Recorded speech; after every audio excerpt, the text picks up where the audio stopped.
on a fini notre premier chapitre des tentatives de réorganisation des révolutionnaires à l'étranger, mais on a vu quand même que Laurent Désiré Kabila, lui, est resté au pays. Aujourd'hui, nous allons voir aussi l'alliance entre les révolutionnaires congolais et des révolutionnaires rwandais.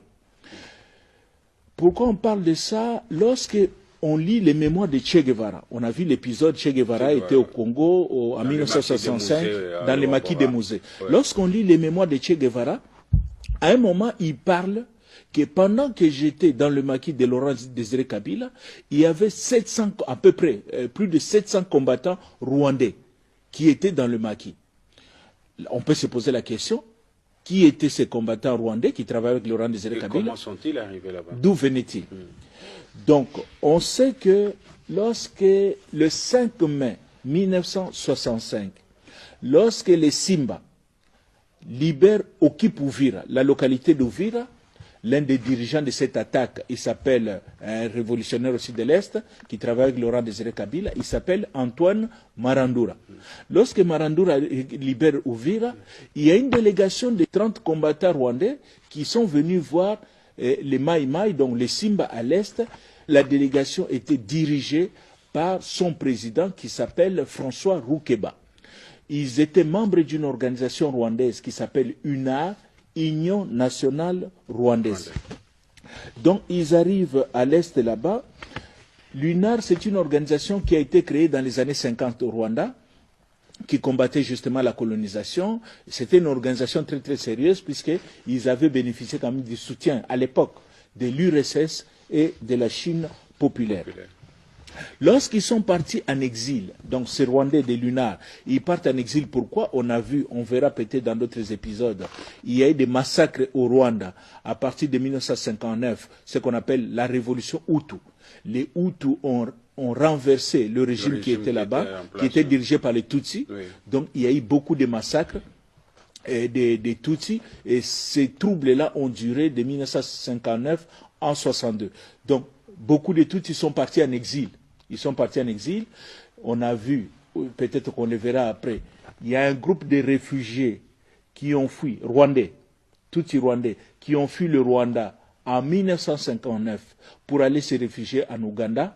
Leurs enfants vont revenir en 1994 en créant une formation politique qu'on appelle Front Patriotique Rwandais.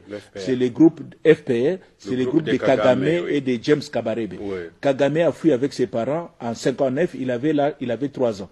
Donc ça c'est le groupe. Mais il y a un groupe aussi qui est venu au Congo, donc les Roukeba là.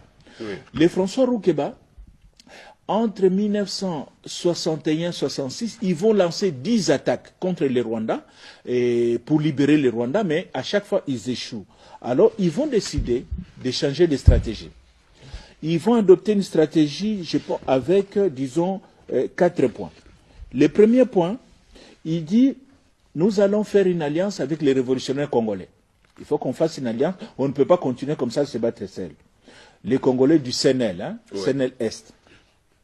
Donc, Laurent Désiré Kabila et ses camarades. Ses camarades Soumialo et... Exactement. Non, les Soumialo, là, ils sont déjà partis. C'est Laurent Désiré Kabila, maintenant, qui est resté avec les Marandura. Voilà. De l'Est, oui. Et, deuxième point de la stratégie, nous allons aider les Congolais à libérer leur pays. Hein, nous allons nous battre avec eux au Congo pour qu'ils libèrent le Congo. Troisièmement, lorsqu'ils auront libéré le Congo, nous allons nous servir du Congo comme base arrière. Pour libérer le Rwanda. Voilà, pour libérer le Rwanda. Et quatrième point, nous allons maintenant nous appuyer sur l'armée congolaise qui sera maintenant au pouvoir. Oui. L'armée congolaise va nous soutenir pour libérer le Rwanda. Et les accords existent. Ils ont signé des accords au mois de mai 1965. Je cite, hein, oui. Combattre ensemble les gouvernements fantoches et impopulaires de Joseph Kasavubu et Grégoire Kayibanda. Pourquoi Joseph Kasavubu? On vient de voir, l'accord est signé au mois de mai 1965. Joseph Kasavubu est encore au pouvoir. Oui, c'est en novembre que Mobutu l'a renversé. Exactement. Oui. Et Kayibanda était président au Rwanda. Exactement. Oui. Donc c'est ainsi que beaucoup de combattants Tutsis rwandais vont opérer aux côtés de Laurent Désiré Kabila à l'est du pays, essentiellement au sud Kivu. Mais cette présence massive des combattants rwandais va quand même poser un problème à la population. Qu'est-ce qui va se passer? Il va se passer que lorsque les Simba sont chassés des centres urbains. On a parlé d'Ouvira. Après, ils seront chassés. L'ANC va les chasser d'Ouvira. Donc, les centres urbains qu'ils occupaient, ils vont s'enfuir. Ils vont aller maintenant dans les montagnes. Mais pour vivre dans la brousse, dans la savane, là-bas, il faut manger. Alors, qu'est-ce que les Simba vont commencer à faire? Ils vont aller commencer à voler des vaches d'une communauté des éleveurs congolais qui habitent sur des collines. La colline s'appelle Mulenge. Ces éleveurs congolais vont commencer à se défendre contre les Maïmaï, contre les Simba. Mobutu à Kinshasa, on est dans les années 66-67. Mobutu à Kinshasa va apprendre qu'il y a une tribu qui se bat avec les rebelles. Et vous connaissez la stratégie. L'ennemi de mon ennemi est mon ami. Mobutu va commencer à envoyer des armes à cette communauté-là. Donc, maintenant, il va se poser un problème dans la population. Comment distinguer les Tutsis qui sont avec les Simba et les Tutsis qui combattent les Simba? Parce qu'il est essentiel dans une guerre de bien distinguer l'ennemi et l'ami. L'allié. Exactement. C'est ainsi que la population va créer dans les concepts de Banyamulenge dans les années 66-67. Banyamulenge, ça veut dire quoi?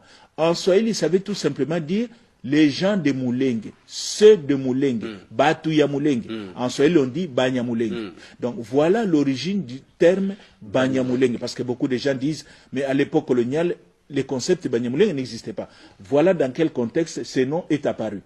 Et même, puisque les Banyamulenge ont des positions qui sont en déphasage avec la position de la plupart des tribus qui sont avec eux. Quelles sont les tribus qui sont là-bas? C'est les Babembe, les Bafulero, les Bavira. Donc ces gens-là soutiennent les rebelles, puisque Laurent Désiré Kabila est avec, il a des leaders locaux, entre autres Sikatenda, entre autres Loecha. Donc la population, les membres de ces tribus-là soutiennent Laurent Désiré Kabila et sa guerre. Les Banyamulenge maintenant sont en déphasage et ils sont avec le gouvernement de Kinshasa. C'est ainsi que ça va les isoler, ils seront marginalisés. Pour pouvoir les sécuriser, une partie de cette communauté des Banyamulenge va être déplacée par Mobutu. Il va leur faciliter les déplacements vers le Katanga, vers Moba. Ils étaient installés là-bas. Au Katanga, on les appelle les Banyaviura, parce qu'ils habitent un plateau qu'on appelle le plateau de Viura. Donc c'est ça les Banyaviura. Une petite parenthèse, ce qui explique aussi le fait que l'ancien vice-président Rouberois a étudié à Kalemi. Il a étudié à Kalemi justement parce qu'il a suivi un cousin qui était parmi les Banyavura qu'on avait déplacé à cette époque. Donc on referme cette petite parenthèse des gens de l'Est. Maintenant, qu'est-ce qui va se passer? Il va se passer que pour les maréchals, dans le souci d'avoir un instrument politique, d'encadrement capable d'encadrer la population, le 20 mai 1967, le président Mobutu va créer son parti politique qu'il va appeler le MPR, le Mouvement populaire de la Révolution. La même année, exactement le 24 décembre 1967, Laurent Désiré Kabila va aussi créer son propre parti qui va appeler PRP, Parti de la Révolution populaire. Donc le 24 décembre, à Nairobi et Kenya, Laurent Désiré Kabila va créer. Peut-être à ce stade ici, une petite leçon qu'on peut retenir de la politique. Il y a une leçon importante en politique qu'il faut retenir. En politique, je parle de la politique des États.